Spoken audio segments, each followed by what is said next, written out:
ہر مسلمان یہ چاہتا ہے کہ میں دین پہ چلوں، لیکن دین کیسے زندگی میں آئے گا؟ یہ تو چاہتا ہے مسلمان کہ اس کی زندگی میں دین آئے، مگر دین کے لیے اسباب نہیں اختیار کرتا۔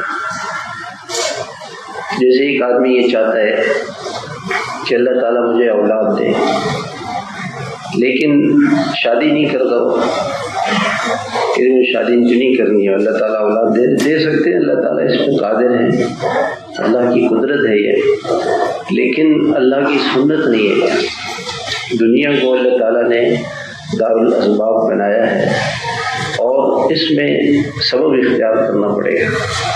تو دین زندگی میں آ جائے، دین تو بہت قیمتی چیز ہے۔ دین جو زندگی میں آئے گا وہ دینداروں کی، اللہ والوں کی صحبت سے آئے گا۔ جب تک ہم صحبت نہیں اختیار کریں گے تو ہماری زندگیوں میں دین نہیں آئے گا۔ جیسے بغیر شادی کے اولاد نہیں ہوگی، یہ اللہ کا نظام ہے، اسی طرح سے دین اللہ والوں کی صحبت سے آئے۔ جس قدر ہم اللہ والوں کی صحبت اختیار کریں گے، اللہ تعالی ہمیں دین عطا فرمائیں گے۔ احادیث کے اندر ایک واقعہ آتا ہے کہ بنی اسرائیل میں آپ علیہ السلام نے فرمایا کہ ایک شخص تھا، اس نے 99 قتل کیے تھے۔ پھر اس نے کسی عبادت گزار سے پوچھا کہ بھئی میں چاہتا ہوں کہ میں توبہ کر لوں، میری توبہ ممکن ہے؟ تو اس نے کہا کہ نہیں، تمہاری توبہ کیسے ہو سکتی ہے، تم نے 99 تو قتل کیے ہوئے، تمہاری توبہ کہاں سے ہوگی؟ تو اس نے اس کو بھی قتل کر دیا، 100 پورے کر لیے۔ پھر اندر ایک طلب پیدا ہوئی کہ بھئی میں توبہ کر لوں، تو پھر کسی عالم سے اس کی ملاقات ہوئی، لیکن وہ صحبت کا اثر پڑتا ہے۔ جو خود کامل نہ ہو، ناقص ہو، تو وہ دوسروں کو صحیح راستہ کیسے بتا سکتا ہے؟ آج تو ہمارا معاملہ یہ ہے کہ کوئی بھی داڑھی والا ہمیں نظر آئے تو ہم اس سے مسئلہ پوچھنا شروع کر دیں، حالانکہ دین تو علماء سے نہیں، بالکل تمہاری توبہ تو ہو سکتی ہے، اللہ تو بڑے غفور رحیم ہے، اس کی رحمت تو بہت زیادہ ہے، لیکن تمہارے توبہ کی شرط یہ ہے کہ چونکہ انسان گناہ جب تک کر رہا ہو تو توبہ تو نہیں ہوتی ہے، گناہ بھی کر رہا ہے اور توبہ میری توبہ، تو یہ توبہ نہیں ہے۔ توبہ تو یہ ہے کہ انسان اس گناہ کو چھوڑ دے اور دل میں ندامت ہو، افسوس ہو، اور آئندہ کے لیے گناہ نہ کرنے کا عزم ہو کہ اب نہیں کروں گا اور گناہوں سے بچوں گا۔ اب اس کے لیے صحبت کی ضرورت ہے۔ جس صحبت میں یہ رہتا تھا وہ گناہگاروں کی بستی تھی، برے لوگوں کی بستی تھی، جس کی وجہ سے اس کے اندر یہ جذبات پیدا ہو۔ صحبت کا بڑا اثر پڑتا ہے۔ ابھی میں سفر میں تھا تو وہاں سردی بہت تھی، پہاڑوں پہ برف تھی، تو ایک جگہ پہ ہم تعزیت کے لیے گئے تو انہوں نے وہ انگیٹھی جلائی ہوئی تھی، اس میں دھواں نکل رہا تھا، تو میں وہاں سے واپس آیا۔ صبح کو میں نے جب کپڑوں کو دیکھا تو میرے کپڑے میں دھوئے کی بو تھی۔ میں کہا دیکھو دھواں کا اتنا اثر ہے، آگ تو نہیں تھی، دھواں تھا، اس کا اثر ہے، ایک بے جان چیز ہے، اس کا اثر ہے۔ اللہ والوں کے قلوب میں جو نور ہوتا ہے، اللہ کی معرفت اور اللہ کی محبت ہوتی ہے، اس کا اثر دلوں پر پڑتا ہے اور دل انسان کا بدل جاتا ہے، اور پھر خود بخود نیکی کرنے کا، اچھائی کرنے کا شوق پیدا ہو جاتا ہے۔ جیسے یہ بجلی کا بلب ہے، اس کا کنیکشن وہ پاور ہاؤس سے جڑا ہوا ہے، وہاں سے کرنٹ آ رہا ہے، پتہ نہیں کتنی دور ہے وہ، لیکن کنیکشن ہے اس کا۔ ایسی اللہ والوں سے جب ہمارا کنیکشن جڑا رہے گا تو ان کے قلوب میں جو اللہ کی معرفت، اللہ کی محبت اور جو نور ہوگا، وہ نور ہمارے دلوں میں آئے گا، اور اس نور کی برکت سے اللہ تعالیٰ اپنی عبادت کی لذت، محبت عطا فرمائیں گے۔ اور محبت کا سجدہ، عشق کا سجدہ وہ اور چیز ہے، ہمیں اس سے آشنائی نہیں ہے، محبت کے سجدے سے ہمیں آشنائی نہیں. اس لیے اللہ والے کہتے ہیں نا کہ سونے کا ذرہ لوہے کے من بھر پہ بھاری ہے. سونے کا ذرہ لوہے کے من بھر پہ بھاری ہے. عاشق کا ایک سجدہ اور عابد کی عمر ساری ہے. ہم عبادت گزار ہیں, ہمیں سجدوں کا مزہ نہیں آتا. ہمیں سجدوں کا مزہ نہیں آئے گا. سجدوں کا مزہ تو اللہ والوں کو آئے گا جو اللہ کو سجدہ کرتے ہیں. وہ ایک عورت تھی تو وہ بیت اللہ کا طواف کر رہی تھی.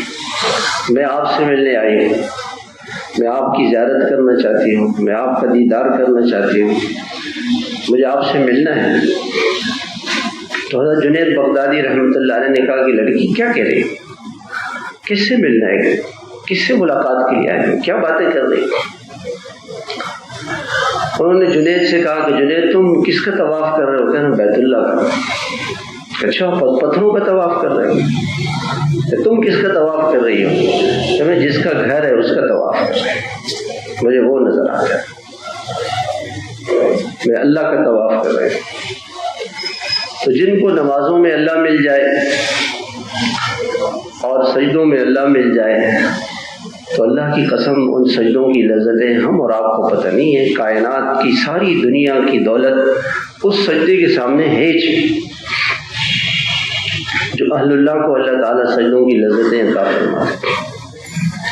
تو انہوں نے کہا کہ تمہیں یہ گناہوں کی صحبت چھوڑنی پڑے گی اور اللہ والوں کی صحبت اختیار کرنی پڑے گی. یہی کمی ہے ہمارے اندر. ہمارا سارا دن بازاروں میں موبائلوں کے ساتھ گناہوں کی اس کے اثرات پڑتے رہتے ہیں. گناہوں کا جہاں سے یہاں مدرسے کے باہر گدھا مردار ہو جائے, کتا مردار ہو, اس کی کتنی بدبو ہوگی. یہ نہیں کہ ہم مدرسے والے ہمیں بدبو نہیں آئے گی, بدبو آئے گی, سب کو آئے گی. وہ گناہوں کی ایک بدبو ہے, ایک نحوست ہے. اور جس قدر دل پاک ہوگا, دل صاف ہوگا, جیسے کپڑا صاف ہو تو ذرا سا داغ بھی نظر آئے گا. تو دل پاک ہوگا, صاف ہوگا تو وہ گناہوں کی بدبو محسوس ہوگی, پھر گناہ نہیں کرے گا. گناہوں سے گھن آئے گی. تو انہوں نے کہا کہ آپ وہ جو اللہ والوں کی بستی ہے وہاں چلے جائیں تو تمہاری توبہ نہیں ٹوٹے گی. یہاں تو پھر تم گناہ کرو گے. ایک قتل کیا, پھر توبہ کی, پھر قتل کیا, پھر توبہ کی, پھر قتل کیا, پھر توبہ کی. تو اتنے 100 قتل کیے ہیں. یہ توبہ اس لیے ٹوٹ رہی ہے کہ گناہوں کی صحبت ہے تمہیں. اس صحبت کو چھوڑ کر اللہ والوں کی صحبت میں چلے جاؤ. انہوں نے کہا ٹھیک ہے. وہ چل پڑا. چلتے چلتے اس کی موت کا وقت آ گیا اور موت کے وقت میں وہ گرا. جیسے ہی وہ گرا تو حدیث میں آتا ہے وَنَأَى بِصَدْرِهِ, نیچے گر کے بھی اس نے اللہ کی طرف اپنے سینے کو تھوڑا سا آگے کیا. جب تک سانس تھی تو ایک تھوڑا سا وہ آگے اور مر گیا. اب اللہ کا یہ تو انسان کے بس میں تھا, جو اس کے بس میں تھا اس نے کیا. اب اللہ کا نظام چلا. فرشتے آ گئے رحمت کے, انہوں نے کہا کہ اس نے تو توبہ کر لی ہے اور توبہ جو ہے وہ توبہ کر کے وہاں جا رہا تھا نیک لوگوں کی بستی میں. اور عذاب کے فرشتے آ گئے کہ ابھی توبہ اس کی پوری نہیں ہوئی تھی تو وہاں جاتا تھا, جا کے پھر اس کی توبہ پوری ہوگی, لہٰذا اس کو ہم لے جائیں گے. اللہ تعالیٰ نے اللہ تعالیٰ نے ایک اور فرشتے کو بھیجا. اس فرشتے نے کہا کہ ہم فیصلہ کرتے ہیں کہ دیکھتے ہیں کہ جس جگہ سے یہ جا رہا تھا, یہاں سے جا رہا تھا اس بستی میں, تو یہ بستی قریب ہے یا یہ قریب ہے. تو حدیث میں آتا ہے کہ یہ بستی قریب تھی, وہ جگہ دور تھی. لیکن اللہ تو بڑے رحیم و کریم ہیں اور اس نے جو پوری کوشش کی تھی کہ ذرا سا ایک بالش اپنے سینے کو آگے کیا تھا تو اللہ تعالیٰ کی رحمت کو جوش آیا اور اللہ تعالیٰ نے اس زمین سے کہا تو دور ہو جا اور اس سے کہا کہ قریب ہو جا. اور جب فرشتوں نے اس کو ناپا تو حدیث میں آتا ہے کہ ایک بالش کے بقدر وہ بستی قریب تھی. اللہ کے رحمت کے فرشتے اسے لے گئے. اللہ اللہ بڑے غفور الرحیم ہے۔ اس واقعے میں بڑے عجیب عجیب باتیں ہیں۔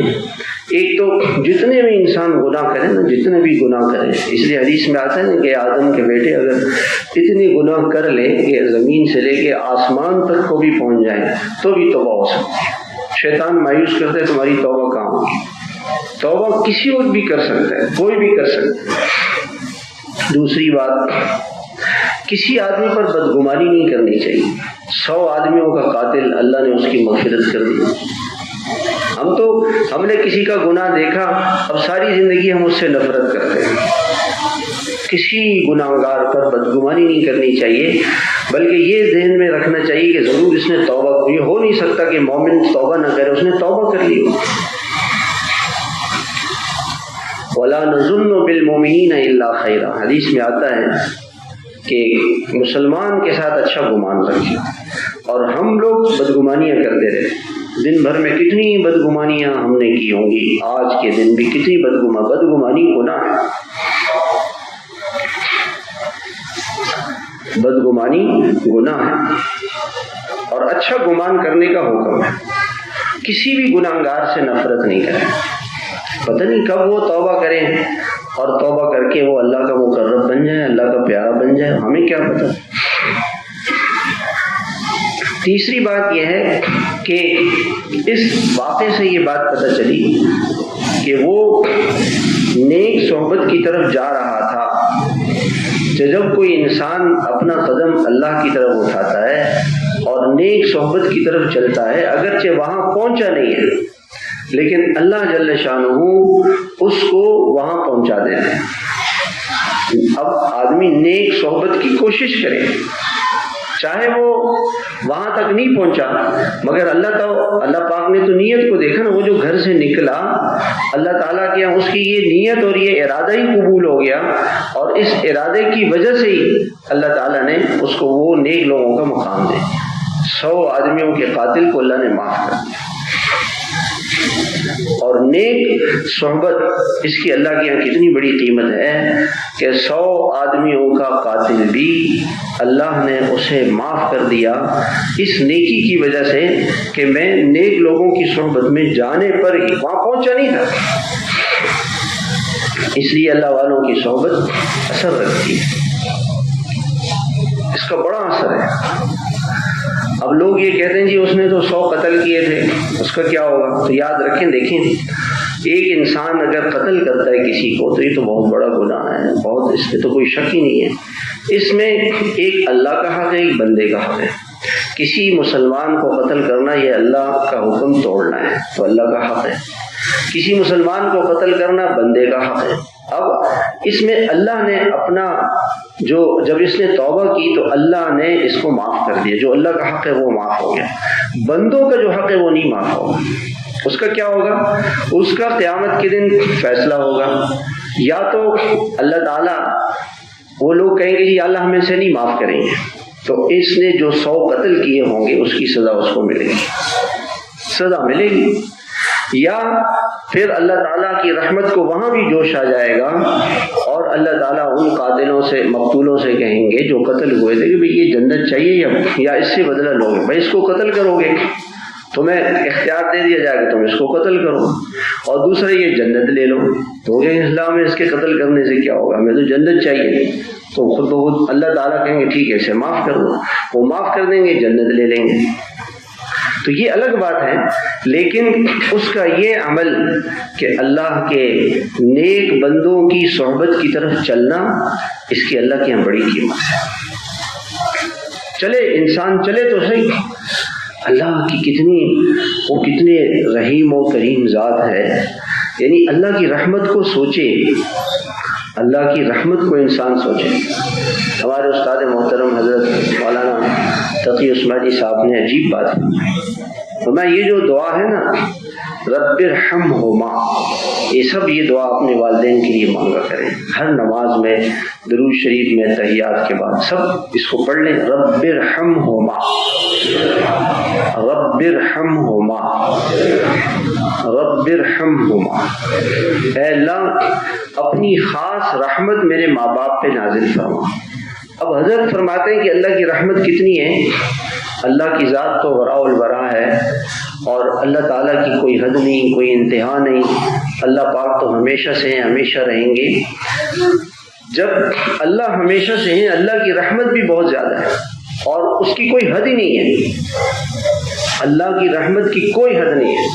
لیکن اللہ کے نبی صلی اللہ علیہ وسلم نے ایک مثال کے لیے ہمیں سمجھانے کے لیے یہ بتایا کہ اللہ تعالیٰ کی رحمت کے اگر 100 حصے کیے جائیں بالفرض، کیے نہیں جا سکتے کیونکہ وہ تو بے پناہ ہے، بے انتہا ہے. اگر اللہ کی رحمت کے 100 حصے کیے جائیں اور ان میں سے ایک حصہ اللہ تعالیٰ نے اس ساری دنیا میں اتارا ہے.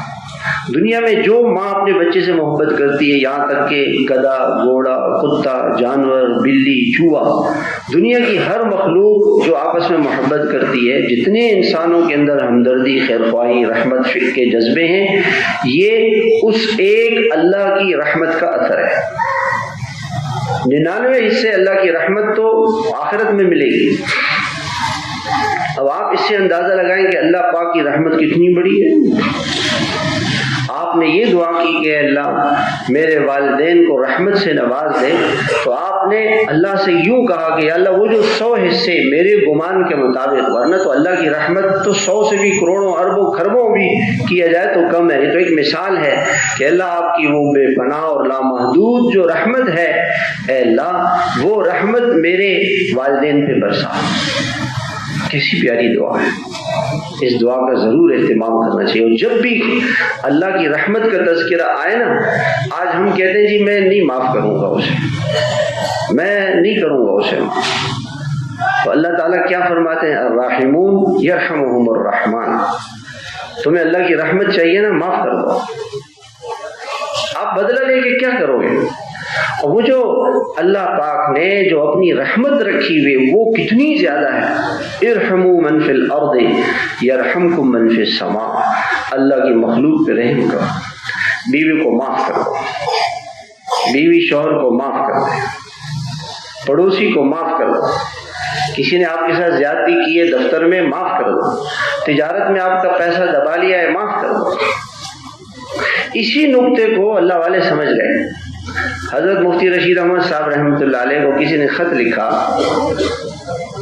کہ حضرت میں آپ کو قتل کروں گا. خط لکھا. حضرت نے جواب میں لکھا کہ آپ کے اس خط سے مجھے ذرہ برابر بھی پریشانی نہیں ہوئی، اس لیے کہ میری موت اور زندگی کا فیصلہ اللہ کے ہاتھ میں، آپ کے تو ہاتھ میں ہی نہیں ہے، اس لیے مجھے کوئی پریشانی نہیں ہوئی.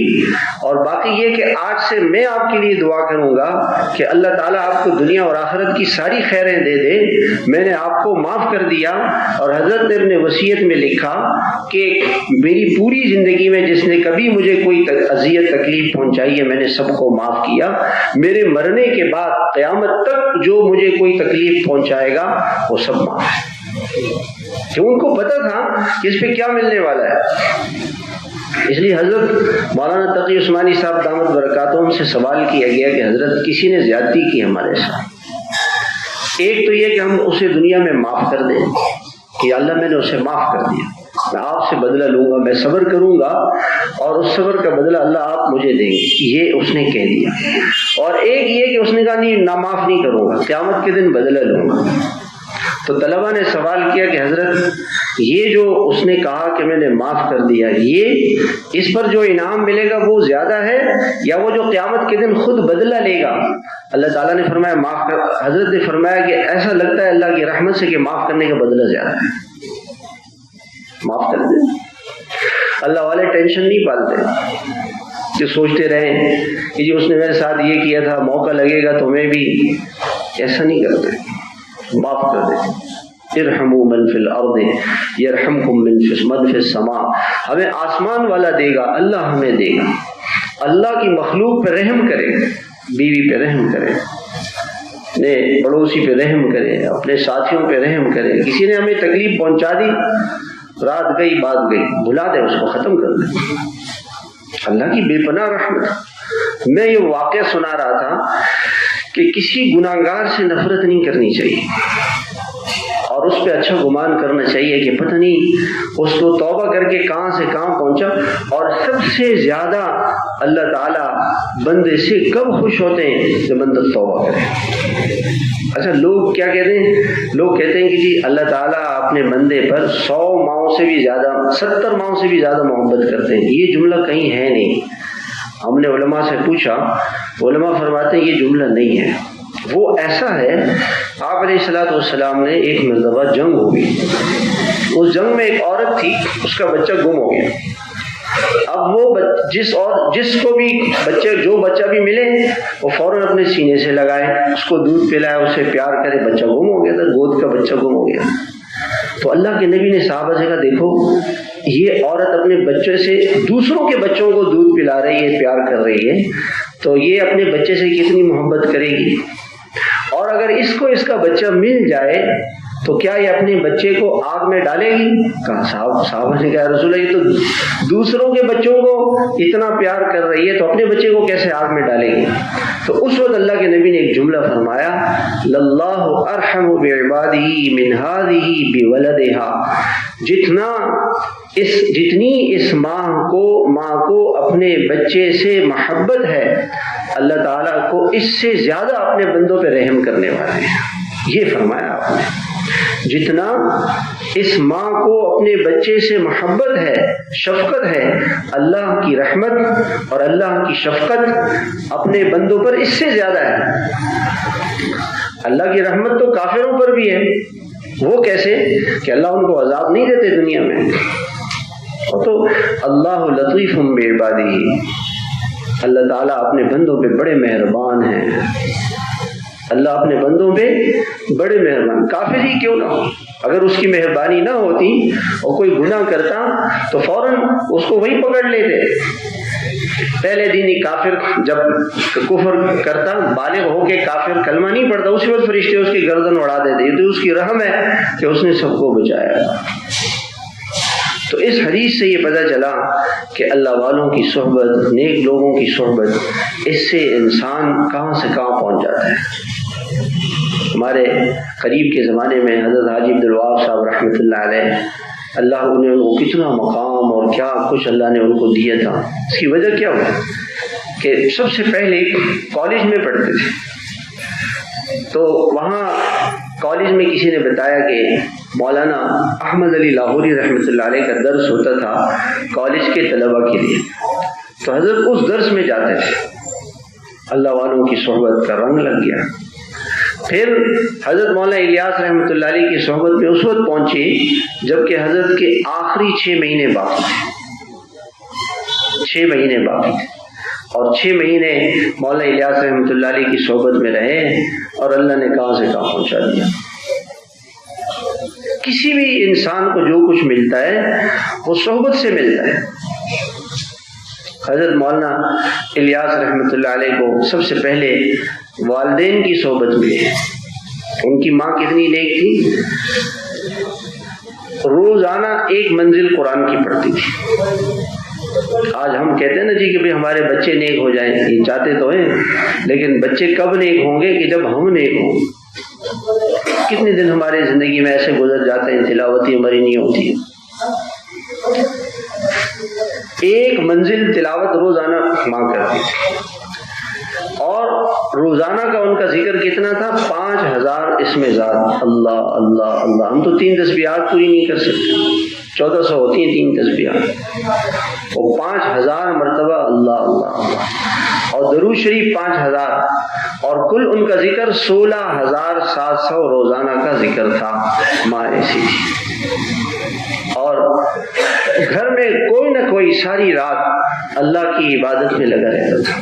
پورے گھر میں کوئی نہ کوئی نیکی کر رہا ہوتا تھا. اور والد کتنے اللہ والے تھے، وہ فرماتے تھے کہ والد صاحب ہر وقت فرمائے دل اللہ کی یاد میں مشغول رہے. تو ایسے والدین کی صحبت میں 10 سال رہے. پھر اس وقت مولانا یحییٰ صاحب رحمۃ اللہ علیہ جو حضرت شیخ الحدیث صاحب کے والد تھے، مولانا الیاس رحمہ اللہ کے بڑے بھائی تھے، وہ حضرت گنگو میں حضرت گنگوئی کے پاس تھے. اس وقت پورے ہندوستان کی سب سے بڑی خانقاہ گنگو تھی. سب سے بڑی خانقاہ گنگوہی تھی۔ تو 10 سال حضرت مولانا الیاس رحمۃ اللہ علیہ حضرت گنگوہی کی خدمت میں رہے، 10 سے لے کے 20 سال، 10 سال وہاں رہے، اور حضرت گنگوہی رحمۃ اللہ علیہ کے قریب بیٹھ کے ذکر کرتے تھے۔ تو اللہ والوں کی جو آخری زندگی کا وقت ہوتا ہے نا، یہ بڑا قیمتی ہوتا ہے۔ 10 سال ان کو وہ صحبت ملی۔ اور مولانا الیاس رحمۃ اللہ علیہ فرماتے ہیں کہ چونکہ پورے ہندوستان کی سب سے بڑی خانقاہ تھی، سب سے بڑے اللہ والے وہاں آتے تھے، تو میرے بھائی مولانا یحییٰ صاحب نے مجھے فرمایا تھا کہ کوئی بھی اللہ والا آ جائے تو پھر تمہارا سبق یہ ہوگا کہ ان کی خدمت کرو۔ اس لیے ہر اللہ والے کی شفقت، محبت، ان کی توجہ، ان کی دعائیں، ان کی برکتیں خدمت سے لے لیں 10 سال، اور اس کے بعد 20 سال حضرت سہارنپوری رحمۃ اللہ علیہ کی خدمت میں رہے، 40 سال اللہ والوں کی صحبت میں گزارا، جس کے بعد اللہ تعالیٰ نے ان سے اتنا بڑا دین کا کام لیا ہے۔ اس سے اللہ تعالیٰ اپنے دین کا کام لیتا ہے جو کسی اللہ والے کی صحبت میں ہو، کسی بھی اللہ والوں کی صحبت میں۔ آپ دیکھیں کہ حضرات صحابہ کرام رضوان اللہ تعالی علیہم اجمعین حضور صلی اللہ علیہ وسلم کے شاگرد تھے، اور صحابہ کرام میں بڑے قاری بھی تھے، مفتی بھی تھے، سب حاجی بھی تھے، نمازی بھی تھے، اور صحابہ کو یہ نہیں، اگر کسی صحابی کا نام لینا ہو یوں نہیں کہتے حاجی ابو بکر، حاجی عمر صاحب، حاجی عثمان صاحب، حاجی علی صاحب، مولانا علی صاحب، مولانا ابو بکر، یہ نہیں کہتے حافظ ابو بکر، قاری ابو بکر، کیا کہتے ہیں صحابہ۔ وہ جو صحابہ پر جو غالب ہوا وہ صحبت کا رنگ تھا، باقی سارے نام ان کے پیچھے، اور صحبت، اس صحبت کی برکت سے صحابہ کرام وہاں پہنچے۔ کسی نے حضرت شیخ الحدیث صاحب رحمۃ اللہ علیہ سے کہا کہ یہ جو آپ لوگ کہتے ہیں ذکر کثرت سے کرو، ذکر جہری کرو، آنکھیں بند کرو، روشنی بند کرو، خلوت میں رہو، یہ مراقبہ کرو، اس کی کیا وجہ ہے؟ صحابہ نے تو یہ چیزیں نہیں کی۔ تو حضرت نے فرمایا کہ حضور صلی اللہ علیہ وسلم کی صحبت مبارک میں اتنا اثر تھا کہ آپ سے ایک نگاہ جس پر پڑ جاتی تھی، ایک نگاہ، وہ یہ ساری چیزیں اسے حاصل ہو جاتی تھی۔ پہلی نگاہ سے ہی سارے گناہوں سے نفرت، یہ سارے جو ذکر اذکار ہیں اس کا خلاصہ کیا ہے کہ دل میں گناہوں کی نفرت پیدا ہو جائے، نیکیوں سے محبت پیدا ہو جائے، اور اللہ کی سے لگاؤ پیدا ہو جائے۔ تو یہ پہلی نظر میں ہی آپ صلی اللہ علیہ وسلم کی خدمت میں جب 1 منٹ کے لیے بھی کوئی چلا جاتا تھا کہ وہ وہاں پہنچ جاتا تھا۔ ہم سالوں کے مجاہدے سے وہاں نہیں پہنچ سکتے جو چند سیکنڈ حضور صلی اللہ علیہ وسلم کی صحبت میں وہاں پہنچے۔ اور فرمایا کہ بعد میں وہ جو اثرات تھے صحابہ میں، جو حضور صلی اللہ علیہ وسلم کی کیفیت تھی وہ صحابہ کی نہیں تھی، جو صحابہ کی تھی وہ تابعین کی نہیں تھی، آہستہ آہستہ کم ہوتا چلا گیا۔ حضرت انس رضی اللہ تعالیٰ عنہ فرماتے کہ ہم نے آپ صلی اللہ علیہ وسلم کو قبر میں اتارا، اور جب ہم نے مٹی ڈالی اور ہاتھ جاڑے تو ہمارے دلوں کی کیفیت بدل گئی تھی۔ جو آپ علیہ السلام کی صحبت کا اثر تھا وہ تو نہ رہا۔ اس لیے بعد کے سارے قطب اور اولیاء اللہ مل کر کے صحابہ کرام کے کسی ایک چھوٹے سے عمل کو بھی نہیں پہنچ سکتے۔ اس لیے آپ علیہ السلام نے فرمایا کہ میرا کوئی صحابی ایک مد 750 ملی لیٹر ہوتا ہے، اور ایک روایت میں آتا ہے نصف مد، 1.5 پاؤ کے قریب کوئی چیز خرچ کرے، صدقہ کرے، تو میرا صحابی مد یا نصف مد صدقہ کرے اور دوسرا آدمی احد پہاڑ کے برابر صدقہ کرے، اس کے برابر نہیں ہے۔ کیونکہ صحابہ کا اخلاص تھا، اور یہ اخلاص حضور صلی اللہ علیہ وسلم کی صحبت سے ان کو ملا۔ آپ صلی اللہ علیہ وسلم کی صحبت میں پہلی نگاہ سے وہ اخلاص کے اس مقام کو پہنچ جاتے تھے جو ہم ساری زندگی نہیں پہنچ سکتے۔ اس لیے ایک صحابی سے اللہ کے رسول نے پوچھا کہ تمہاری کیا کیفیت ہے؟ اور ان کا کہ انی انظر الی عرش ربی بارزا، مجھے اللہ کا عرش نظر آتا ہے۔ مجھے کیا نظر آتا ہے؟ اللہ کا عرش نظر آتا ہے۔ اللہ اکبر، ایسے ایمان کی کیفیت تھی۔ اور میں جنتیوں کی خوشیوں کی آوازیں اپنے کانوں سے سنتا ہوں، خوش ہو رہے ہیں، مزے کر رہے ہیں، تفریح کر رہے ہیں اور مگن ہیں نعمتوں میں، لذتوں میں، میرے کان ان کی خوشیوں کی آوازوں کو سنتے ہیں۔ اور جہنمیوں کا رونا، سانپوں کا کاٹنا، بچھوؤں کا کاٹنا، گرم کھولتا ہوا پانی اور سانپ اور بچھو اور آگ، یہ جو ان کو جلا رہی ہے، وہ بدبو، چیخیں، وہ اپنے کانوں سے میں سنتا ہوں۔ اور اس لیے میں دن میں روزہ رکھتا ہوں، راتوں کو اللہ کے سامنے کھڑا ہوتا ہوں۔ یہ ان کی کیفیت تھی ایمان کی۔ تو یہ کیفیت ان کو کیسے حاصل ہوئی؟ آپ صلی اللہ علیہ وسلم کی صحبت سے۔ میں نے عرض کیا کہ ہم آج یہ تو چاہتے ہیں کہ جی ہم دین پہ چلیں، لیکن صحبت نہیں اختیار کرتے، جس کی وجہ سے ہم دین میں پیچھے ہیں۔ جتنی اللہ والوں کی صحبت اختیار کریں گے، ان کے ساتھ رہیں گے۔ اس لیے اللہ تعالیٰ نے اس آیت میں کیا فرمایا؟ یا ایھا الذین آمنوا اتقوا اللہ وکونوا مع الصادقین، اے ایمان والو تقوی اختیار کرو، اللہ سے ڈرو۔ اور اس کا طریقہ کیا ہے کہ سچوں کے ساتھ، اللہ والوں کے ساتھ، تقوی والوں کے ساتھ رہو، ان کے ساتھ رہو۔ جتنا انسان اللہ والوں کی صحبت میں رہے گا، اس صحبت کی وجہ سے اس کے اندر تقوی ہے، اس صحبت کی وجہ سے اخلاص پیدا ہوگا۔ اور صحبت نہیں ہے ہمارے پاس، ہمارے پاس تو کس چیز کی صحبت ہے؟ موبائل کی۔ اس نے ہمیں خراب کر دیا۔ اس کا وقت ہے، موبائل کے لیے وقت نہیں ہے، ذکر کے لیے وقت، موبائل کے لیے وقت ہے، ذکر کے لیے وقت نہیں ہے، اللہ والوں کی صحبت کے لیے وقت نہیں ہے۔ تو اللہ یوں نہیں ملا کرتا، ایسے نہیں ملا کرتا۔ ہم ذکر کب کرتے ہیں؟ جب نیند آ رہی ہوتی ہو۔ آپ نے دیکھا کسی دکاندار کو پیسے لے رہا ہو اور اسے نیند آ رہی ہو، پیسے لے رہا ہو، دکان میں سو رہا ہو، لوگ چیزیں لے کے جا رہے ہیں، ایسا کبھی دیکھا؟ اور جب ہم اللہ کے سامنے بیٹھتے ہیں ہمیں نیند آ جاتی ہے۔ پارٹ ٹائم اللہ کو دیتے ہیں، پارٹ ٹائم، جو کسی کام کا وقت نہیں ہوتا نا، وہ کہتے ہیں وہ اللہ کا، وہ مرغی مر جائے کہتے چلو جی اللہ کے نام پیسے دے دو، مری ہوئی مرغی اللہ کے نام۔ تو ایسے نہیں ملا کرتے اللہ بھائی۔ اللہ تو اس وقت ملیں گے کہ جب اللہ والوں کی صحبت اختیار کرے گا انسان۔ اس لیے اللہ جل شانہ نے قرآن مجید میں ایک آیت نازل فرمائی۔ حضرت نے لکھا ہے، شیخ الحدیث صاحب رحمۃ اللہ علیہ نے فضائل اعمال، وَاصْبِرْ نَفْسَكَ مَعَ الَّذِينَ يَدْعُونَ رَبَّهُمْ بِالْغَدَاةِ وَالْعَشِيِّ، اپنے آپ کو باندھ کے رکھیے، صبرا اے حبس نفسہ، صبرا اے حبس نفسہ، اپنے آپ کو باندھ کے رکھیں ان لوگوں کے ساتھ جو صبح و شام اللہ کو پکارتے ہیں۔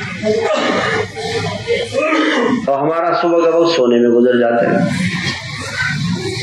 صبح کا وقت کس چیز میں گزرتا ہے؟ سونے میں۔ اللہ کہاں سے ملیں گے؟ صبح کا وقت اللہ کو دے، شام کا وقت اللہ کو دے۔ اور اللہ اپنے نبی صلی اللہ علیہ وسلم کے بارے میں فرما رہے ہیں کہ آپ ان کے ساتھ رہیں، آپ ان کے ساتھ رہیں جو صبح اور شام اللہ کو پکارتے ہیں۔ اللہ کے نبی کو اس کی کیا ضرورت تھی؟ یہ بتانے کے لیے کہ صحبت کتنی ضروری ہے۔ اس لیے میرے محترم بھائیوں، اگر ہم یہ چاہتے ہیں کہ ہماری زندگیوں میں دین آ جائے تو اس کے لیے ہمیں اللہ والوں کی صحبت اختیار کرنی پڑے گی، نیک لوگوں کی صحبت۔ حضرت یوسف علیہ السلام کیا دعا فرما رہے ہیں؟ وَالْحِقْنِي بِالصَّالِحِينَ توفنی مسلم والحقنی بالصالحین، اے اللہ میری وفات اسلام کی حالت میں ہو اور مجھے نیک لوگوں کے ساتھ جا کے ملا دے، نیک لوگوں کے ساتھ میں مل جاؤں۔ نبی ہیں، نبی ہیں، اور کیا مانگ رہے کہ اللہ میں نیک لوگوں کے ساتھ جا ملوں، ان کے ساتھ میں جا ملوں۔ نبی ہیں اور یہ مانگ رہے کہ اللہ مجھے نیک لوگوں کے ساتھ ملا دے۔ ہمارے حضرت رحمۃ اللہ علیہ جب سفر پہ جاتے تھے تو بہت غمگین ہوتے تھے۔ ایک دن کسی ساتھی نے پوچھا کہ حضرت آپ تو جا رہے ہیں بیرون ملک میں، کیوں غمگین ہیں؟ کہتے کہ یار اگر مر گیا نا تو ساری زندگی وہاں کافروں کے قبرستان میں، وہاں تو مسلمان اور کافروں کو ایک ہی جگہ دفن کرتے ہیں، تو ساری زندگی کافروں کے قبرستان میں دفن ہوں گا اور کیا ہوگا؟ بھائی اس کا غم ہوتا ہے کہ اللہ کافروں کے ملک میں اللہ پاک موت نہ دے۔ ان کو پتہ تھا نا ان کو پتا تھا. اچھا میں آپ سے ایک سوال کرتا ہوں, صحابہ میں سب سے بڑے کون تھے؟ حضرت ابوبکر رضی اللہ عنہ. کیوں تھے؟ سب سے زیادہ اللہ کے نبی کی صحبت میں, سب سے زیادہ اللہ کے نبی کی صحبت میں رہے, اس لیے کہاں سے کہاں پہنچے. سب سے زیادہ آپ پہ مال لگایا, اپنا سب کچھ اللہ پہ, اللہ اور اللہ کے رسول پہ لگانے والے تھے سب کچھ. تو حضرت فرماتے تھے کہ مجھے دکھ ہوتا ہے کہ ایسا نہ ہو کہ کافروں کے ملک میں مر جاؤں, اور یہاں دوڑے دوڑے جا رہے ہیں, یہ امریکہ کا ویزا مل جائے گا, انگلینڈ کا, یورپ کا ویزا مل جائے, وہاں کا گرین کارڈ مل جائے, نسلیں بھی ضائع ہو گئیں اور خود بھی ضائع ہو گئے, ایمان چلا گیا, سب کچھ چلا گیا, کیا ملا؟ تو حضرت فرماتے تھے کہ مجھے دارالعلوم میں اگر دفن ہونے کا اللہ پاک موقع دے دے. اور علماء نے حدیث میں آتا ہے کہ انسان جس مٹی سے پیدا ہوتا ہے نا, اسی مٹی میں دفن ہوتا ہے, اسی مٹی میں دفن ہوتا ہے, اسی مٹی میں دفن ہوتا ہے. اور سارے اللہ والے ہیں اسی مٹی سے پیدا ہوئے, وہیں دفن ہو گئے. حضرت کے وصال سے پہلے جا کے ساتھیوں نے کہا کہ بھئی اگر حضرت کو دارالعلوم میں جگہ مل جائے, تو مولانا تقی صاحب نے فرمایا کہ یہ اصول نہیں ہے ہمارا اصول نہیں ہے, جو ضابطہ ہے وہ نہیں ہے. پھر دوبارہ ساتھیوں نے دوبارہ گئے ان کے پاس, حضرت نے پھر منع کر دیا کہ نہیں ہے ہمارا اصول. پھر حضرت نے پیغام بھیجا ہمارے حضرت رحمۃ اللہ علیہ کو کہ آپ یہ چاہتے ہیں. حضرت نے فرمایا نہیں, جیسے آپ حضرات کا جو اصول ہو. اور فرمایا کہ میرے شیخ وہاں دفن ہے, دلی چاہت تو یہ ہے لیکن آپ کے اصول کے خلاف نہیں کروں. حضرت نے تیسری مرتبہ بھی انکار کر دیا. جب وصال ہوا تو ساتھیوں نے چوتھی مرتبہ پھر رابطہ کیا. حضرت نے فرمایا لے آؤ. تو اوپر سے فیصلہ ہوتا ہے نا, فیصلہ تو اوپر سے ہوتا ہے. ساری زندگی اپنے شیخ کے ساتھ قبرستان میں, جہاں بڑے بڑے اللہ والے موجود ہیں اس قبرستان, اور اللہ والوں کی قبروں پہ رحمتیں نازل ہوتی ہیں, وہ رحمتیں مل گئی. اور حضرت ابوبکر رضی اللہ عنہ کی قبر کہاں بنی؟ حضور صلی اللہ علیہ وسلم کے پاس بنی, حضور صلی اللہ علیہ وسلم کے پاس بنی, وہاں قبر بنی. اور وہ عجیب واقعہ ہے نا, جب غار ثور کا واقعہ تھا تو محبت ایسی چیز ہوتی ہے, کبھی آگے چلیں کبھی پیچھے چلیں. تو آپ علیہ السلام نے فرمایا ابوبکر کیا بات ہے؟ کہ رسول اللہ, جب خوف آتا ہے کہ آگے سے کوئی دشمن آ کے حملہ نہ کر دے تو میری جان چلی جائے پہلے, کبھی خوف آتا ہے کہ پیچھے سے آ جائے گا تو میری جان چلی جائے, آپ بچ جائے. اتنی محبت.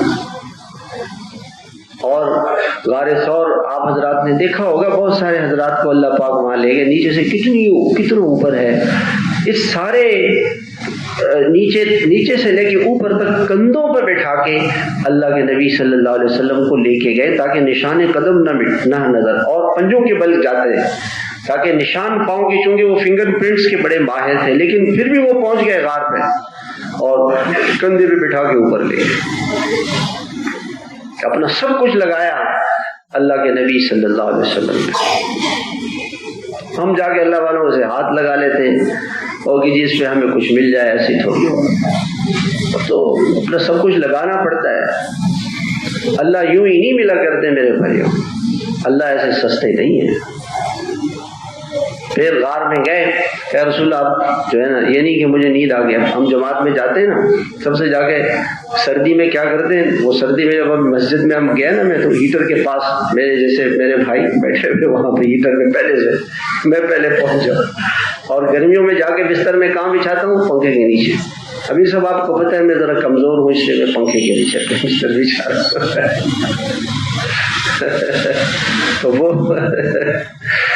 تو وہ حضرت ابوبکر رضی اللہ عنہ اندر گئے کہ رسول اللہ آپ تھوڑا سا صبر کریں, میں جاتا ہوں. سارے غار کی صفائی کی, اور غار میں سوراخ تھے تو اپنے قمیص مبارک کو اتارا, اور اس کو, جب محبت ہوتی ہے نا پھر آدمی سوچتا نہیں ہے, یہ نہیں یا رسول اللہ یہ غار کے سوراخ کیسے بند کروں, آپ اپنی چادر دے دیں, آپ اپنی قمیض اتاری اور سارا. اچھا پھر اس کے بعد جو ہے وہ پھر بھی سوراخ کچھ باقی, تو اپنی پگڑی اتاری, اور پگڑی اتار کر کے اور ایک سوراخ پھر بھی بچ گیا، اس پہ پاؤں رکھ دیا، کہا رسول اللہ آپ آرام فرمائے۔ اندر بلایا آپ علیہ السلام کو اور اپنے گود مبارک میں حضور صلی اللہ علیہ وسلم کا سر مبارک رکھے۔ آپ کے قلب مبارک سے کتنے انوارات، کتنی برکتیں آئی ہوں گی۔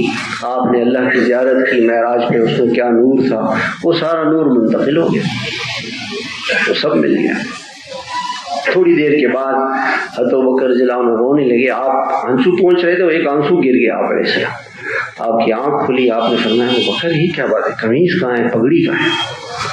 کہ رسول اللہ وہ جو ہے وہ سوراخ تھے تو اس کو بند کرنے کے لیے قمیص کو بھی پھاڑا، پگڑی کو بھی پھاڑا، اور یہ رونا کیوں کہ رسول اللہ اس پہ سانپ نے ڈس لیا ہے۔ آپ نے اپنا لعاب مبارک اس پہ لگایا، وہ پاؤں ٹھیک ہو گیا، اور گھر میں جو کچھ تھا وہ سب لے لیا۔ 6000 درہم تھے، آج سے 1400 سال پہلے کی بات، 1400 سال پہلے 6000 کی کیا ضرورت تھی؟ آج بھی اگر کوئی آدمی مکہ مکرمہ سے مدینہ منورہ جائے، ٹیکسی میں جائے تو 500-600 ریال لگتے ہیں، بس میں جائے تو 100-200 ریال لگتے ہیں، جہاز میں جائے تو بھی 1000-2000 لگتے ہیں ریال، اور 1400 سال پہلے اس کی ضرورت نہیں تھی، سب لے گئے۔ اور جب لے گئے تو پیچھے اچھا بچوں ان کے جو والد تھے اس وقت مسلمان نہیں ہوئے تھے، حضرت ابو قحافہ مسلمان نہیں ہوئے تھے، انہوں نے اپنی پوتیوں سے پوچھا کہ مجھے ایسا لگتا ہے کہ وہ بکر گئے اپنی جدائی کا غم تو دے کے گئے اور سبھی کچھ لے کے گئے، کو پتا تھا کہ وہ ہے ہی ایسے۔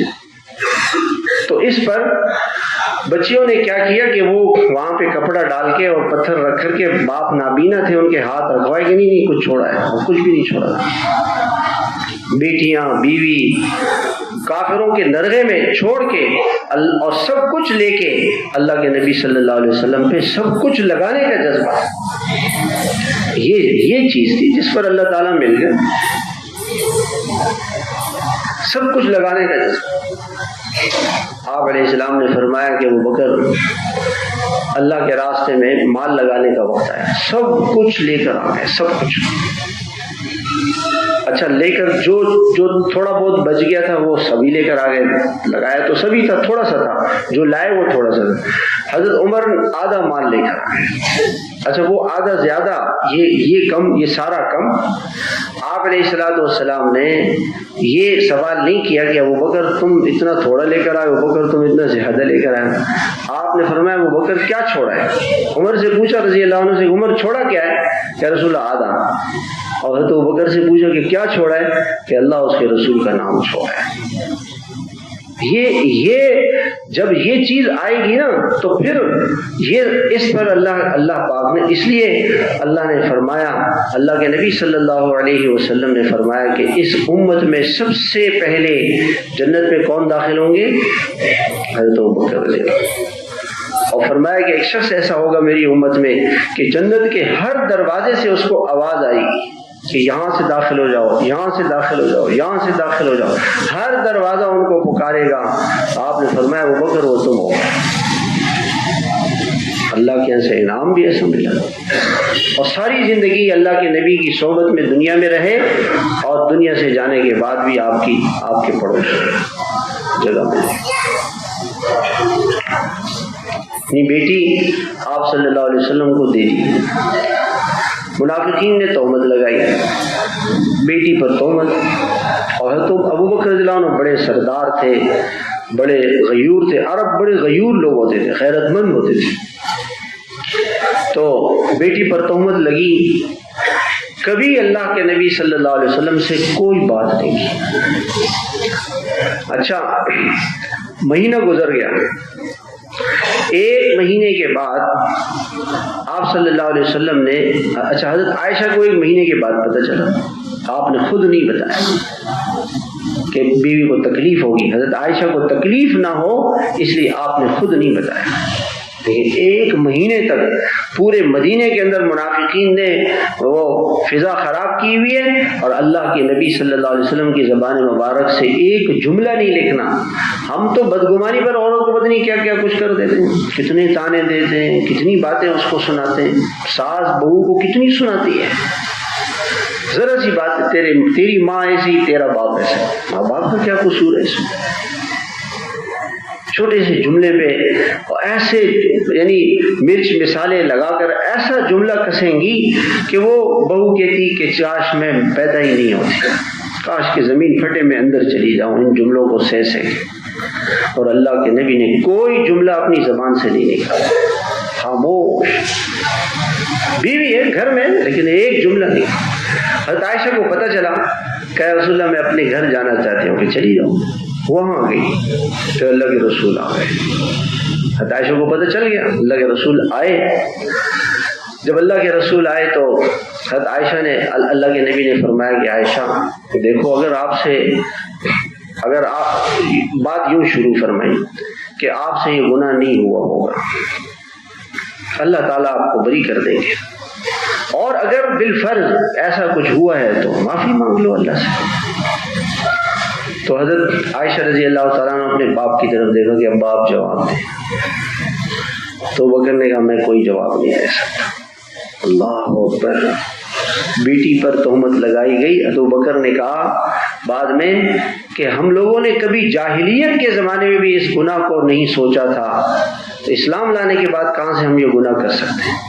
حضرت ابو بکر نے کہا کہ میں اللہ کے نبی کے سامنے اپنی بیٹی کے لیے کچھ نہیں بول سکتا۔ اللہ اکبر، یہ کتنا بڑا امتحان تھا حضرت ابو بکر کا کہ میں کچھ نہیں کہہ سکتا، اللہ کے نبی بس اللہ ہی کے نبی ہے، میں کچھ نہیں کہہ سکتا، اللہ کے نبی کے دل پہ ذرا سا بوجھ نہ آئے، آپ کو تکلیف نہ ہو، خاموش۔ حضرت عائشہ نے فرمایا امی آپ، ماں نے کہا میں نہیں کہہ سکتی۔ کتنی بڑی بات ہے، بیٹی کے سارے غم اپنے سینے میں رکھ کے اور دل پہ پتھر رکھے پورا مہینہ سنتے رہنا، اور پھر جب بولنے کا موقع آئے کہ ہم نہیں بولیں گے، کہ اللہ ناراض نہ ہو جائے، اللہ کا رسول ناراض نہ ہو جائے، بیٹی چلی جائے، سب کچھ چلا جائے مگر اللہ کا رسول نہ جائے۔ یہ ہے محبت شیخ، فناف شیخ اس کو کہتے ہیں۔ تو عائشہ خود شروع ہو گئی کہ رسول اللہ میں آپ کو کیا کہوں، میں تو یوں صبر کروں گی جیسے حضرت یعقوب علیہ السلام، کہ میں نام ہی بھول گئی، حضرت یعقوب علیہ السلام، جیسے یوسف علیہ السلام کے ابا نے صبر کیا تھا۔ میں کچھ نہیں کہہ سکتی یا رسول اللہ، میں کیا کہوں؟ اور اس پر قرآن کی آیتیں نازل ہوئی اور اللہ تعالیٰ نے برات کا اعلان فرمایا، وہ سارا قصہ ہوا۔ حضرت ابوبکر رضی اللہ عنہ کتنا اپنے دل پہ پتھر رکھ کر کے اس قصے کو سہا ہوگا، برداشت کیا ہوگا۔ یہ ہے شیخ، اپنا سب کچھ لگائے شیخ پہ، پھر کہیں جا کے انسان کو اللہ ملتا ہے، اللہ یوں ہی نہیں ملا کرتا، پھر اللہ ملتا ہے۔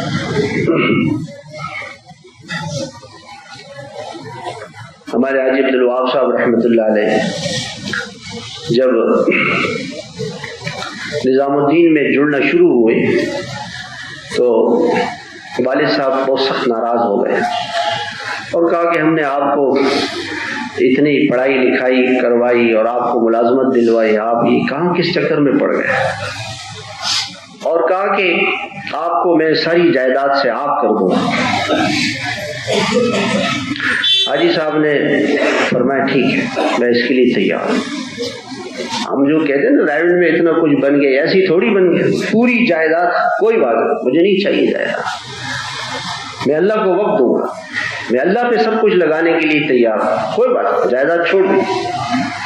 پھر والد نے کیا کیا، غصے میں آ کے ان کی ماں کو اور ان کی بیوی کو دہلی میں ایک چوک پہ لا کے چھوڑ دیا کہ جاؤ اپنی ماں کو اور بیوی کو سنبھالو، میں نہیں رکھتا ان دونوں۔ کسی نے آ کے حاجی صاحب کو بتایا کہ آپ کی ماں اور بہن چوک پہ کھڑی ہوئی ہے۔ حاجی صاحب فوراً گئے، ماں کو اور بیوی کو لا کے حضرت مولانا یوسف صاحب رحمۃ اللہ علیہ کے گھر آ گئے۔ حضرت نے فرمایا ٹھیک ہے، ہمارے گھر میں لے آؤ اور کچھ نہیں کہو، والد سے صبر کرو، برداشت کرو۔ صبر کرتے رہے، سہتے رہے، برداشت کرتے رہے، دعا کرتے رہے۔ کچھ دنوں کے بعد والد صاحب آئے، پھر بیوی کو بھی لے آئے، ماں کو بھی لے آئے۔ خیر پھر ایک عرصہ گزرا، پھر باپ راضی ہو گئے، خوش ہو گئے، مطمئن ہو گئے۔ ہمارے مفتی عبداللہ کلام صاحب رحمۃ اللہ علیہ فرماتے تھے میں حاجی صاحب کے کپڑے دھو رہا تھا، اس کے جیب سے پرچیاں نکلی، ایک پرچی بھی لکھا ہوا تھا میں نے بھائی عبدالوہاب کو معاف کر دیا ہے، میں ان سے کوئی مطالبہ نہیں کروں گی۔ دوسری پرچی بھی لکھا، میں نے کہا ایسا بھی پرچیاں کیا تیری ایسی، یہ ایک بیوی سے لکھوائی ہے ایک ماں سے لکھوائی ہے کہ چونکہ میں تو وقت نہیں دے سکتا نہ ماں کو نہ بیوی کو، تو دونوں سے معافیاں مانگ کے اور لکھوا کے اپنے جیب میں رکھی ہوئی اللہ کو دکھانے کے لیے، اللہ ان سے تو میں نے معافی مانگ لی ہے اور میں نے وقت دینا ہے تجھے، اور ماں سے بھی معافی مانگ لی ہے۔ ہماری ایسے نہیں ماں باپ کو کہ جی ہم تو جو بھی ہو ماں باپ کو ناراض کرنا، ایسا نہیں، معافی مانگی بیوی سے ماں سے، اور جیب میں ان سے لکھوا کے کہ مجھے معاف کر دیں میں آپ کو وقت نہیں دے سکتا، پھر بنے حاجی عبدالوہاب صاحب، ایسے تھوڑی بنے۔ مولانا یوسف صاحب رحمۃ اللہ علیہ نے فرمایا کہ ہمیں چونکہ پاکستان بن چکا تھا اور مرکز نظام الدین میں تھا، اب پاکستان کے اندر بھی بہت سارے مسلمان تھے، وہاں کیسے یہ کام شروع ہو تو اس کے لیے کچھ مجمع چاہیے تھا، اور حاجی صاحب کو انہوں نے کہا کہ ایک جماعت پاکستان بھیجنی ہے، اور اس زمانے میں ٹرینوں سے آنا ہوتا تھا اور ٹرینوں کی ٹریننگ کرتی تھی، لاکھوں لوگ شہید کیے گئے، اور کہا کہ اسی میں آپ نے جانا ہے۔ کہا ٹھیک ہے انشاءاللہ، جان اللہ کے لیے اگر جان چلے گی تیار ہے۔ بھائی صاحب کہتے ہیں کہ اس ٹرین میں ہم بیٹھے، کبھی سیٹوں کے نیچے گھس جاتے، کبھی لیٹرین میں گھس جاتے، اور اس طرح سے کتنی لاشیں ہمارے سامنے گری۔ سکھ آتے تھے اسٹیشنوں پہ ہندو، اور مار کے مسلمانوں کو کلاڑیوں سے تلواروں سے چلے جاتے تھے، ہمارے سامنے قتل ہو رہے تھے، اور ہم دعا مانگتے مانگتے لاہور پہنچے، ہم رائے گنج پہنچے۔ خیر کام شروع ہوا، پھر مولانا یوسف صاحب رحمۃ اللہ علیہ آئے اور انہوں نے کہا کہ ہمیں ایسے لوگ چاہیے جو اپنا سب کچھ اللہ پہ لگانے کا جن کا جذبہ، اور کسی سے اپنی کسی حاجت کا تذکرہ نہیں کریں۔ بھوک آئے گی بھوک برداشت کریں، پیاس آئے گی پیاس برداشت کریں، بیماری کے لیے دوائی نہیں ہوگی، بیوی بچوں کے لیے کھانا نہیں ہوگا، فاقے ہوں گے۔ ہم نے کہا سب سے پہلے حاجی صاحب کھڑے ہوئے، میں تیار، اللہ پہ سب کچھ لگانے کے لیے میں تیار، کھڑے ہوئے۔ پھر یہ سارے حضرات ہمارے حاجی مشتاق صاحب اور سب حضرات کی جماعت بنی۔ اس کے بعد حاجی حافظ سلیمان صاحب جو مسجد کے پرانے امام تھے، ریونڈ مرکز کے، بہت سارے حضرات نے دیکھا ہوگا، وہ فرمانے لگے کہ 18 دن گزر جاتے تھے کہ ہمیں سالن روٹی نہیں ملتا تھا، بھوکے پیاسے، کئی مشکل سے کوئی تھوڑا سا سالن روٹی بنایا، اچانک جماعت آ گئی، ان کو کھلا دیا۔ کہتے ہیں میرے گھر میں میری بیٹی بیمار تھی، میں گھر گیا 18 دن کے بعد، 18 دن کا فاقہ، گھر گیا تو کئی گھر والوں نے روٹی بنائی ہوئی تھی، تو میں گھر جاتے ہی کھانے لگ گیا، تو وہ رشتہ دار کہنے لگے کیسا عجیب آدمی ہے، بیٹی بیمار پڑی ہے اس کو کھانے کی فکر پڑی۔ ان کو کیا پتا تھا کہ 18 دن سے پیٹ میں کچھ نہیں گیا۔ ایسی قربانیاں اللہ کے لیے جن لوگوں نے کی، آج رائے کا مرکز اس وجہ سے اللہ کے لیے ہم اپنی نیند، فجر کی نماز نہیں چھوڑ سکتے، فجر کی نماز چھوڑ دیتے نیند کے لیے، اللہ کہاں سے ملے گا؟ تسبیحات کے لیے ہمارے پاس وقت نہیں ہے، گشت کے لیے ہمارے پاس وقت نہیں ہے، تعلیم مشورے کے لیے ہمارے پاس وقت نہیں ہے، اللہ سے جوڑ بٹھانے کے لیے ہمارے پاس وقت نہیں ہے، تو ایسے اللہ نہیں ملا کرتے۔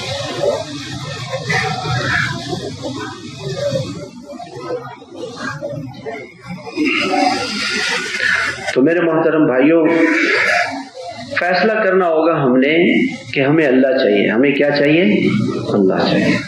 اس لیے ایک دعا ہے وہ اللہ سے مانگا کریں، اللہم آتینی افضل ما تؤتی عبادک الصالحین۔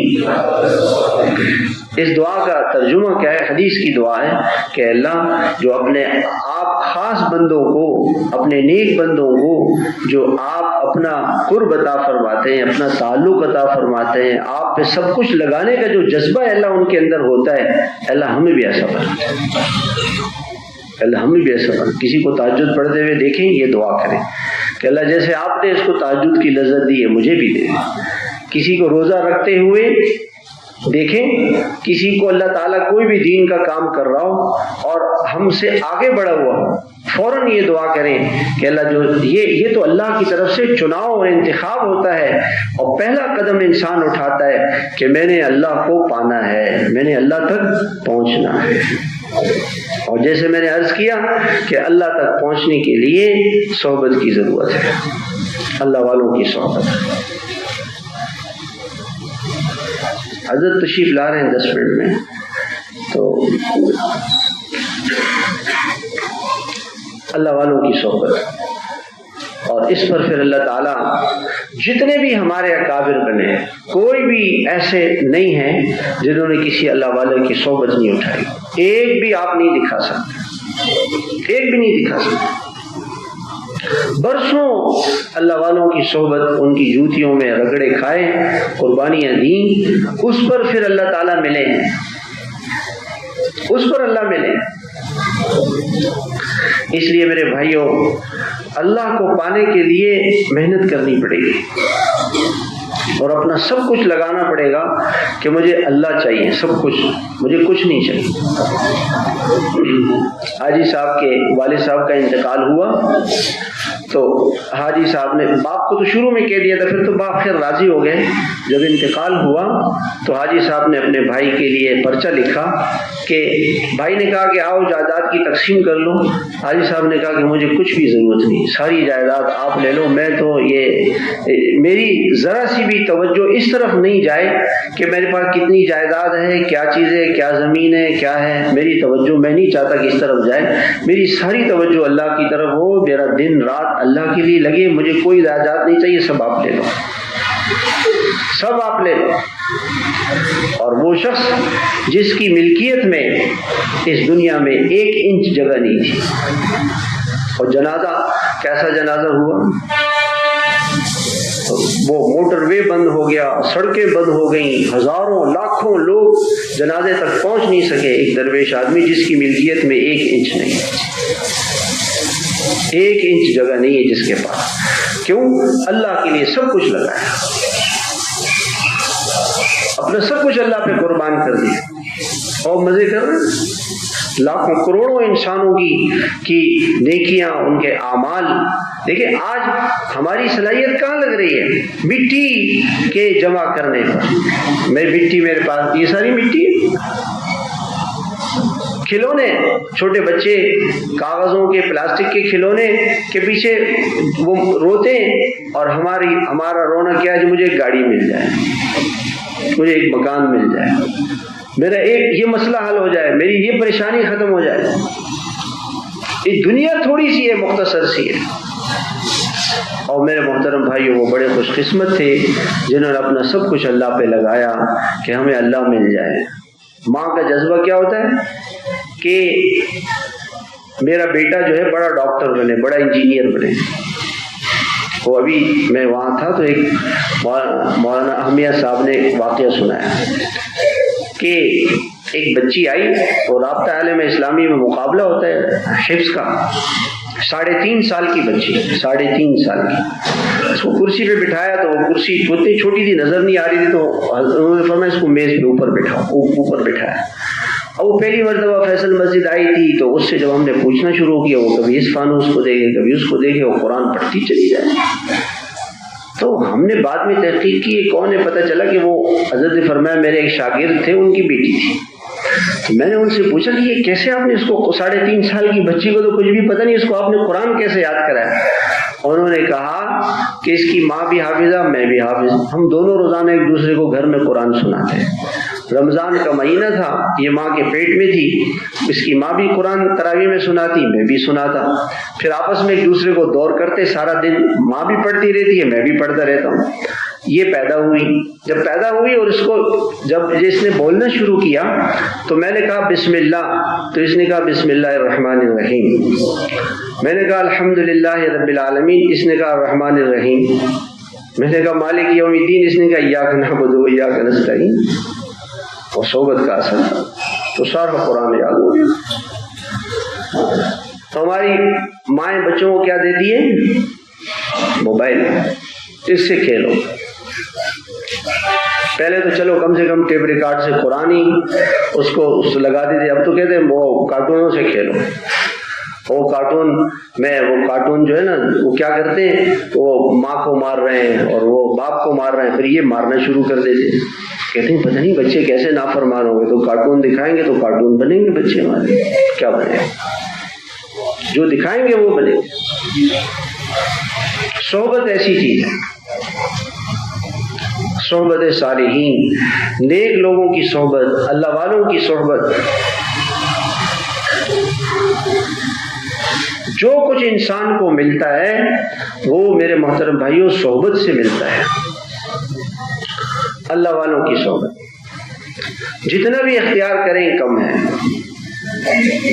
جتنا بھی آج ہماری ساری صلاحیتیں، ہماری سوچیں کس چیز پہ، موت سے پہلے کی زندگی پہ لگ رہی ہے۔ دنیا کی چند روزہ زندگی، اس کو بنانے پہ، سجانے پہ، اس پہ اپنی ساری صلاحیتوں کو لگا رہے ہیں، اور میرے محترم بھائی وہ اللہ اور وہ جنت، وہ آخرت جو سب کچھ تھا اس کو بھول گئے، اس پہ صلاحیتیں نہیں لگ رہی۔ اللہ کی ذات سب سے اچھی ہے، اللہ سے تو اچھا کوئی نہیں ہے، اور جنت سب سے اچھی ہے۔ اللہ مل جائے، جنت مل جائے، آخرت بن جائے، میری اولاد، میری نسلیں، میرا سب کچھ اللہ پہ لگ جائے۔ میں آپ کو ایک قصہ سناتا ہوں۔ ایک لڑکا تھا، اس کا نام تھا مالک، باپ کا نام تھا انس کا انتقال ہو گیا۔ اب ماں یہ سوچ سکتی تھی، پہلی صدی کی بات ہے، کہ جی اس بچے کو میں دنیا کی پڑھائی لکھائی اور دنیا کی کوئی تجارت، کوئی ایسی چیز لگا دوں، یقیناً یہ بچہ مجھے کچھ دنیا میں نفع دے گا اور میری دنیا اچھی ہو جائے گی۔ یہ ایک سوچ یہ تھی، اور ایک یہ سوچ تھی اس معنی کی کوئی بات نہیں، ہم دنیا میں تھوڑی سی مشقت برداشت کر لیں گے، لیکن قیامت تک یہ بچہ ہماری آخرت کی زندگی اور جنت کے ملنے کا ذریعہ بن جائے۔ تو اس کے لیے اس نے کہا کہ ان کو قرآن حدیث پہ لگانا ہوگا، قرآن حدیث قیامت تک رہے گا، میرا بچہ قیامت تک اللہ کے دین کی خدمت میں لگا رہے۔ انہوں نے اپنے بچے کو قرآن حدیث پڑھایا۔ پھر اس زمانے کے اندر محدثین دور دور ہوتے تھے، جی مدینہ منورہ سے باہر جائیں، کیسے جائیں، سفر کریں، پیسے تو ہیں نہیں، باپ تو تھا نہیں، کمائی کی کوئی شکل نہیں تھی۔ تو ماں نے کہا کہ میرے ذہن میں ایک شکل یہ آتی ہے، جب انسان اللہ پہ لگانا چاہتا ہے نا تو پھر اس کو خود بخود شکلیں نظر آتی ہیں کہ کیسے میں اللہ پہ لگاؤں۔ کہ یہ میری گھر کی چھت ہے، اس میں جو لکڑیاں لگی ہیں، ان لکڑیوں کو نکالیں گے اور ان کو بیچیں گے، اس سے جو پیسہ ملے گا بیٹا وہ آپ کو دے دوں گی، آپ ان پیسوں کو لے کے جا کے اللہ کے دین کو سیکھیں۔ تو حضرت انہوں نے کہا ٹھیک ہے، گھر کی چھت اکھاڑی اور پیسے بچے کو دے دیے، وہ چلا گیا پڑھنے کے لیے۔ اب آپ نے دیکھا کہ جس گھر کی چھت نہ ہو، گرمی ہو، سردی ہو، بارش ہو، ہوائیں ہو، مدینہ منورہ میں گرمی کتنی ہوتی ہے، سردی بھی ہوتی ہے، بارش بھی ہوتی ہے، کتنی مشقت برداشت کی ہوگی، کوئی بات نہیں، اللہ کے لیے سب کچھ کرنا ہے۔ یہ بیٹا چلا گیا، اور ایک وقت ایسے آیا کہ یہ ایک شہر میں داخل ہونے لگے تو ان کے پاس جوتے نہیں تھے۔ لوگوں نے ان سے پوچھا کہ آپ کے جوتے کہاں ہیں؟ فرمانے لگے کہ بھوک لگی تھی، کئی دنوں سے فاقہ تھا، کچھ تھا نہیں پاس کے بیچوں، جوتے ہی تھے وہی بیچ دیے، تو اس پہ کھانا کھایا۔ ایسی مشقت، باپ تو تھا نہیں پیچھے، خرچہ بیچتا۔ اور اس زمانے میں مدارس کی ایسی شکلیں نہیں تھیں کہ ایک مدرسہ ہے اس میں بچوں کو کھانا پینا فراہم ہو رہا ہے، ایسا نہیں تھا۔ دین نیا نیا تھا، قربانیاں تھیں، مشقتیں تھیں۔ خیر یہ بچہ واپس آیا، اور آپ کو پتہ ہے یہ بچہ کون ہے؟ یہ حضرت امام مالک ہے، اور منبر نبوی صلی اللہ علیہ وسلم کے پاس بیٹھ کے یہ حدیثیں سناتے تھے۔ وہ کیا کہتے تھے؟ قال حدثنا نافع، ہمارے استاد حضرت نافع نے ہمیں یہ حدیث سنائی۔ قال حدثنا عبداللہ بن عمر، ان کے استاد حضرت عبداللہ بن عمر نے، اور ان کے استاد قال قال رسول اللہ صلی اللہ علیہ وسلم، ایسے آپ صلی اللہ علیہ وسلم کے روضہ اقدس کی طرف اشارہ فرما، سارے مجمع پہ ہیبت چھا جاتی۔ آپ کو پتہ ہے کہ اس ماں نے اپنے بچے کو کہاں لے کے گئی؟ اللہ کے رسول کے نام کے ساتھ اس بچے کا نام آ رہا ہے، عن مالک عن نافع عن ابن عمر عن رسول اللہ صلی اللہ علیہ وسلم۔ اللہ کے رسول عزت والے، صحابہ عزت والے، تابعین عزت والے، قرآن عزت والا، اللہ کے رسول کی حدیثیں عزت والی اور قیامت تک باقی رہیں گی، اس بچے کا نام بھی قیامت تک باقی رہے گا۔